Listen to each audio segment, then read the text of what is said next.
Welcome to the In My Opinion Show with Ronald Barry Robinson and friends. You can view the In My Opinion Show on flinttalkradio.com. Scroll down to the In My Opinion Show for your latest in internet programming. We have a very special guest with us today.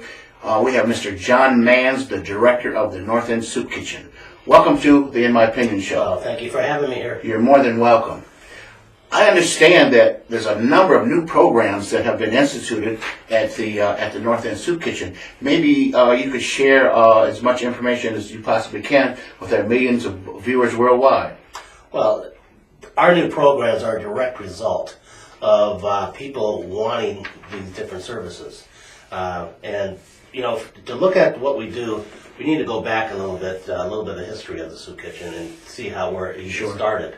And back in the 1940s, we actually started the Soup Kitchen at St. Michael's, which is on the corner of 5th and Saginaw.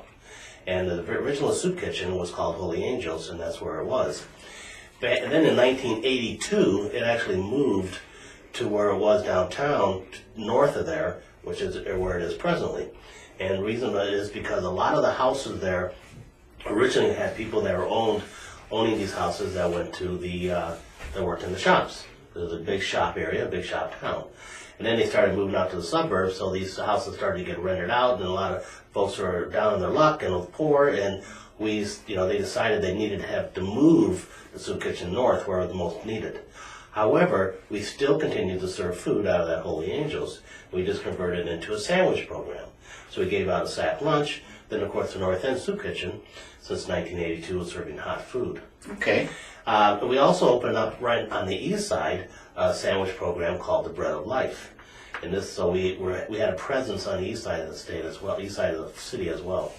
One of the most expensive and one of the biggest programs we started was in 1984 or 89, excuse me, was our personal needs and linen closet, and these were things that people can get that's non-food related, like personal need care items, diapers for their kids, clothes, sheets, small appliances, what have you.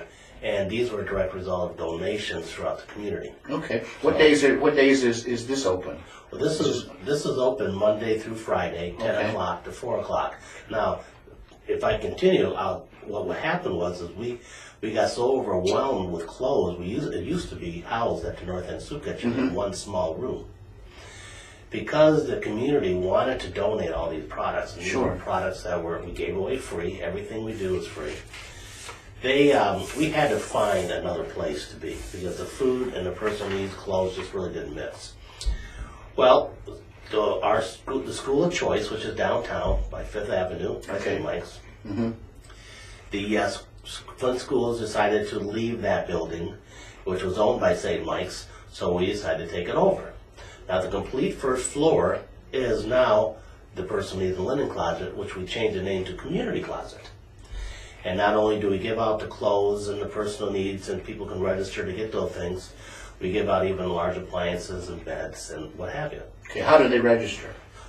All they do is come in with their ID and register. It's a one-time registration process, so we can see when they come in. We can see how many are in the family, and according to the family is how many items they get. Now, they can get brand new personal hygiene products once a month, but clothes, they can come in once a week and get 25, 30 pieces. Okay. I mean, they can get a lot of stuff. The large appliances, it's hard to come by, so they have to register for those, get on a list. And lately we've been blessed with twin-size beds, but a lot of people need refrigerators and stuff. So as soon as they come in, they go out. So we invite the community to continue to donate those bigger items, appliances, stoves and refrigerators, washer and dryers, and couches and beds. Okay. Because a lot of people are looking for those. We do a lot of work with the shelters and other places that have people that are going out in the community for the first time that were perhaps abused or their house burned down, so they're in shelters. Once they got a place, or they have nothing. Well, that's where we come in. We try to fill the order and get them everything they can to be able to have at least beds for the children. So the community closet has been a pretty big success. And I said earlier, we started at the soup kitchen as one room. Now it's turned into a whole first floor of a school. Last month alone, and this is just 1 month, we gave away almost 10,000 clothes and personal need items. Wow. Yeah, and and this is, like I said, a direct result of the community wanting to come out and help. Because we sell nothing, and we give it to families in need. So as much as it's coming in, we try to get it out. Sure, that's very inspiring. That Right. And you service regardless of denomination, correct? Oh yeah, even though Catholic Charities owns us, we're a social service agency. Okay. So in fact, 80% of our clients and people that work with us are non-Catholic. So it has nothing to do with any type of religion. It's to do with our community, do with Flint, Genesee County, and helping as much as possible. Now keep in mind, with all the programs that we run, and we'll talk a little bit more about that, is we only have 7 staff members. Okay. Yet we'll have anywhere from 30 to 50 people a day helping us and working with us at all of our programs. These are volunteers, these are community service workers and Work First. These are people that are able to give us a hand because, quite frankly, one person couldn't be able to do it. And we only had one person on each staff for that, like the kitchen would have one cook. And the outreach center or the community closet has one person running that, and that's it. But she'll have 10 to 12 people every day helping. So we rely on the community as well to help us service people every day. It's a community volunteer-based run organization. How does people get in touch with you to volunteer or to contribute items? Well, the main office of the community service programs of Catholic Charities is at the North End Soup Kitchen. Okay. And viewers and listeners can call 800-785-6911. We're there every day from 8 to 5, Okay. including weekends. And we there in our office, we book volunteers, we take donations, which are tax deductible, by the way. Okay. And be able to accept donations of monetary gifts, what have you. We also have a website that you can donate or contact us, and it's ccsgc.org. That's again ccsgc.org. What about email? Your email address? Email, you can email myself at jmanse@ccsgc.org. Good. Fantastic. So basically, we talked about the soup kitchen and the community closet. Now, we had some new things, new programs started over just recently. One of the biggest changes was that we decided to serve dinners at the soup kitchen, where we always served a lunch. So now we serve 2 meals a day. So we have 2 shifts. We asked the folks, the families, and people, and see if that was something that they needed. So we did a survey first. We didn't want to just jump into it. And for the most part, they were saying, yes, we would love to come here. If you had that ability to be able to give dinners, we would show up, because most of the time, this lunch is our one hot meal of the day. Okay. In fact, we have a family of 4 kids that come nearly every day, including nights, without their parents. They just walk up there on their own. So we service kids, families, seniors, everybody. And we just wonder, what would they be eating without us? Wow. So we decided to open up a second shift, which of course takes more food and more volunteers. Now, prior to the second shift, we were blessed with volunteers. In fact, 80 to 90% of our calendar is full for the entire year. That's wonderful. That's wonderful. Yeah, it's really the community that's come around and wanted to volunteer. So you have to call ahead to actually volunteer, especially weekends, because a lot of youth groups take the weekends. We have schools, we have church youth groups, colleges, businesses such as Home Depot, Genesis PHO. So we entertain a number of different people that want to go up there and help. Now, since we had dinners, we've had to struggle a little bit. Now we're trying to get more volunteers. Okay. Because a lot of people aren't doing second shift. So they've been coming, and slowly but surely. We've been getting a lot of individuals and families and more groups. So we're starting to fill the calendar with them. You know, I got introduced to the North End Soup Kitchen when I was going to college, and in my criminal justice classes. Right. And we volunteered up there, in fact, through Dr. Aaron Burns, all right, some years ago. And it's very inspiring. And I know that the people in the community are appreciative of the things that the North End Soup Kitchen are offering and providing, because this is a very depressed community, not only Flint but around the country, and people need these services because the vast majority of the rest of us are only a paycheck away or two from being in those same dire situations. Right.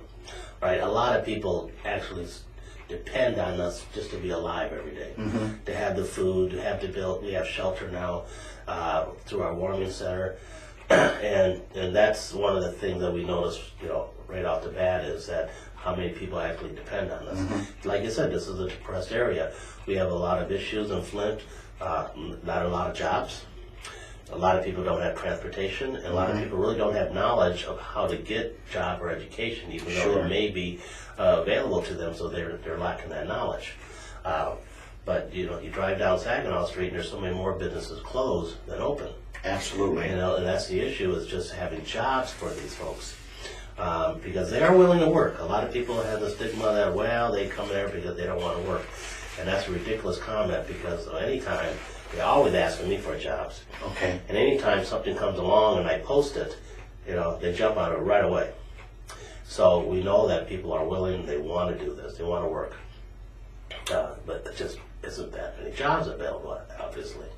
So, in addition to the soup kitchen, we also, one of the things I wanted to mention was when the School of Choice left and we took over that with the community closet, the Holy Angels, our sandwich program, which is just one block away, we decided to move it into the school cafeteria. Okay. And now that gives us a room where people can eat, a kitchen. So instead of just a sack lunch program, we decided to turn that into a soup kitchen. So now we have Holy Angel Soup Kitchen, which is our second soup kitchen. It gives people the ability to get off the streets, stay warm for a while, and be able to sit down to a hot meal, rather than a sack lunch that was passed out to them at the window at the Holy Angels, which was just a small house at the time. So we were happy to be able to do that service as well, which kind of led into something else. We noticed that a lot of people would be hanging around the building early in the morning. The shelters get out at around 6 or 7, which are at full capacity. So we have a lot of people just hanging out waiting for it to open. So what we decided to do is try this out, is to open up a warming center, especially in the winter months. Wow, okay. And this way people can allow to come in, get off the streets early in the morning and sit in the dining room area. And then when we did serve, we'd serve them, and then they would be able to stay for a little while. Well, we thought, personally I thought we could get maybe 8 or 10 people that would need it. Okay. Well, we were wrong. We ended up having, on average, 50 to 60 people that would be there needing a place to stay that were homeless. Okay. And this is also with the shelters full. So it tells you that, and especially in the wintertime, people are cold. So we decided to go 24 hours a day, 7 days a week, with a warming center. We have couches in there, we have a big TV, books, tables that they can play cards in, we have coffee going a lot, sandwiches, snacks, and people are basically living there. Okay. And they've been living there since December. Now we do close at the end of March, so April 1st we are closed, because it is a wintertime thing. All right. And then next winter we may have to think of how to even do it better. But we were very surprised to see so many people needing to live there, 24 hours a day. Well, in that situation, I mean, I understand that you say that, it's a winter thing, but is there any thoughts on extending that, like even through the summer months? Well, there are some thoughts on that. Unfortunately, with that building, we're in the middle of actually redoing that whole building. Okay. And eventually the building's going to be renovated. And I don't, if the viewers know One Stop Housing Resource Center, which actually helps the homeless. Okay. And they have a lobby and they do washing and dryers for their laundry, and people can take showers there. Well, eventually that's going to move into that site. Okay. And then once that's built and that is in place, they're going to be called an activity center area, Sure. where people can go there during the day and watch TV or get on the computer and learn some things, do a resume, the game room. There'll be a number of different things that they can do throughout the year, and and also including the warming center part. But we're in that transition that the school left, and it's just a shell. Sure. And eventually we're going to build it into a place where they can come there and wash their clothes, take a shower, where those facilities we just don't have right now. Okay. We're able to feed them and keep them warm. But that's something that you're So we're looking at expanding it and doing that. Once the building's done, and I've looked at the blueprints, and it's going to be a wonderful site. Including not only One Stop Housing Resource Center, we're going to have Resource Genesee that also helps many people through their system of trying to match people with agencies that need help. Excuse me, and then CMH, and they're going to have a department there as well. So this is going to be a one-stop super center for social services. That's good. So somebody that needs therapy or has mental issues or just homeless or need information, this one building is going to be able to supply all their needs. Okay. So in fact, excuse me, we just brought in, I hope I don't screw the name up, but it's Mid-Michigan Community Outreach. Okay. Which their group was in Longfellow School, but the school shut down, and we invited them to come to our place, and what they do is give out food, bags. And the soup kitchen doesn't do food bags, we serve every day. We don't have the money or the be able to give away food, so we just serve food every day. So they're going to actually be able to give away food bags to families in need. Sure. So we're trying to fill in the holes, fill in all the gaps, for everybody to be able to come there to one place, be able to get all the services they can. This is like 6 to 8 months down the road. Hopefully we'll get the funding and we'll redo the whole building. So that's exciting to be able to be part of all that, because it's going to be a place where people can go there and just be able to basically get everything they need and at least information and be able to move on from there. Well, one thing I was going to ask you about it was the funding, and you just mentioned that. Will the funding be sustainable? Well, first of all, it's going to take some bucks just to get the thing renovated. Okay. So the partners that I mentioned before are going to get together and look at different foundations and stuff to be able to do that. That's between $5 and probably $7 million. Sure. Once the renovations start and the partners move in, then we're just going to collaborate together to keep the the electricity and the roof over our head. Absolutely. Basically. There's some programs that have insurances, through case management insurance programs, but so much of it's just all free. Yeah. In fact, all of the programs I run are free. Sure. So we look at private donations. We look at private donations through not only our community, but we do a lot with the schools and colleges and what have you, to be able to come in and volunteer and see our operations. They're the ones that actually look at it, and then they start raising funds as well. Sure. So I speak at colleges and businesses and everywhere, and invite them down until you regularly go down and see how it's run and be able to help kids and families and give them food and stuff. It's appealing to people. This town has a great attitude, and that they want to work. They want to help out in the community. Not every town's like that, but we're blessed to have that. So basically, it's private donations that are going to sustain us. Just fundraisers and the community that's going to keep it going. So, Well, the reason I haven't said a whole lot because I'm in awe in terms of the contribution that the North End Soup Kitchen is and its affiliates are giving to the community, and it's very commendable. And hopefully that that you'll be able to, you and your partners will be able to make all of this happen, because the people in Flint and Genesee County really need this service. Hopefully the economy will pick up. I don't foresee it happening in the next 2 or 3 years, because that's just the way the economy is right now. Right. And that's the problem. I mean, if you think about it, we've already went through the worst. That I hope we went through the worst of times. And people are saying it's starting to pick up, but it's going to be a slow process. So we can only hope that it is going to get better. So we're going to be able to, get donations and fundraisers and different things. And it doesn't even have to be money. People can donate a lot of ways. They can volunteer. They can, do can drives, food drives. They can get personal needs. You go out to a motel and you pay for all those little samples. Sure. Never leave them at the hotel. You paid a lot of money for them. Take them and donate them to the Okay, that's because we give these to families. This Okay. is what they live on, little samples and stuff. We even take water bottles and break them down when we buy laundry soap into big gallons. We break them down and put a label on them and be able to hand out, little laundry soaps. Okay. So we are really inventive of how we do things. And it takes an army of volunteers every day to be able to do all that, to be able to provide, do all the stocking and breaking down products and be able to give it away. And of course, we keep stats on everything. Okay. And last year alone, we had almost 14,000 volunteers. Wow. And this is a lot of people in Genesee County, and it just kind of contribute to where we live. How many people do you service on a daily basis?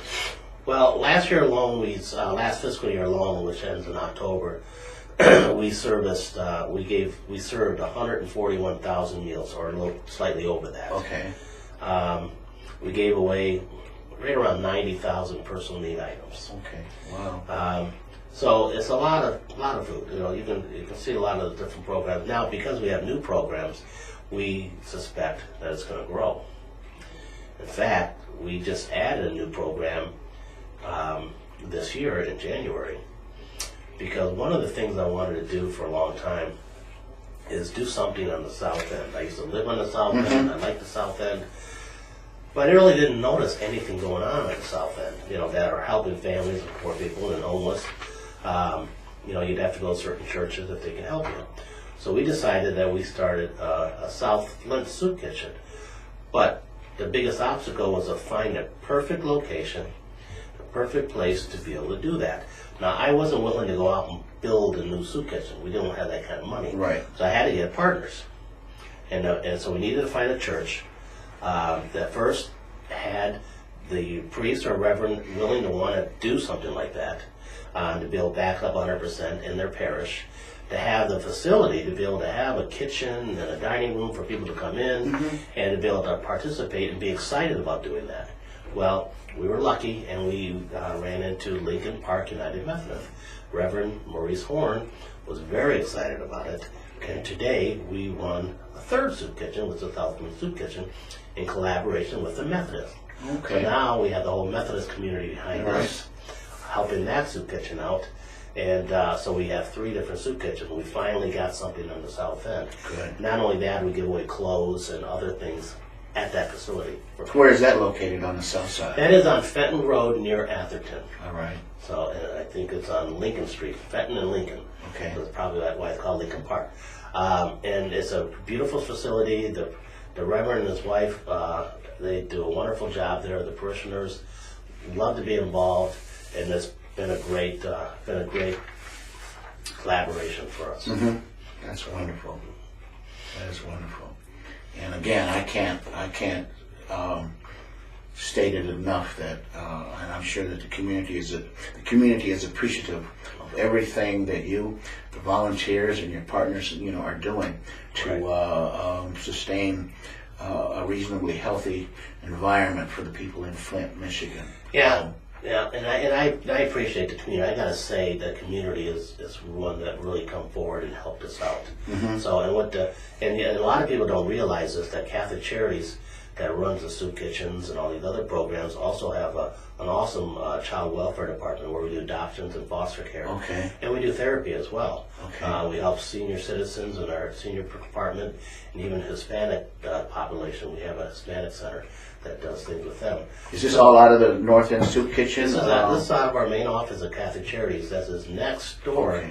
to the Holy Angels building, where the Do you have a phone number to that? sure. It's 232-9950. Okay. Area code 810. Right. And if you need therapy, you need you have some issues, your children issues. People want to adopt. People have. We need foster families all the time. Okay. For these children that are in the system, and so that's the number to call, because we do a lot there with that. What is that number again? It's 810-232-9950. Okay. Again, please share that information that you gave out earlier in terms of the website, your internet, and your phone and address. Sure. Yeah. If you go to our website, it's ccsgc.org. All of our programs of Catholic Charities is there, including the soup kitchens.